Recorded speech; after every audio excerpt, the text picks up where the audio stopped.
Welcome to 60 Second Civics from the Center for Civic Education. I'm Mark Gage.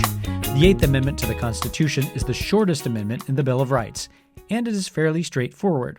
It reads, "Excessive bail shall not be required, nor excessive fines imposed, nor cruel and unusual punishments inflicted."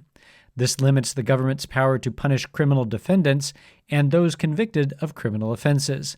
The English Bill of Rights prohibited cruel and unusual punishments, using those words exactly, as did many state constitutions and the Virginia Declaration of Rights of 1776. But what exactly constitutes a cruel and unusual punishment? The courts have wrestled with this question since the Bill of Rights was ratified in 1791.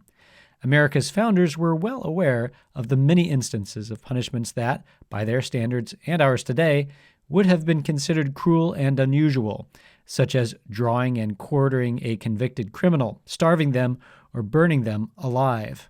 Other punishments practiced in the colonies might be considered cruel and unusual today, but not in the 18th century, such as cutting off a person's ears or hanging as a penalty for theft. The Eighth Amendment is normally interpreted as expressly prohibiting torture, but it does not prohibit the death penalty except for those under 18. However, the Supreme Court has held that punishments that are disproportionate to the offense are prohibited.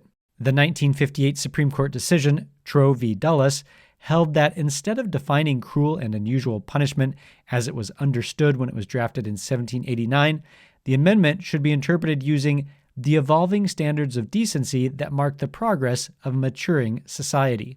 Nevertheless, debate continues to revolve around the interpretation of the meaning of cruel and unusual, and in particular, whether this standard should rule out the death penalty in all cases.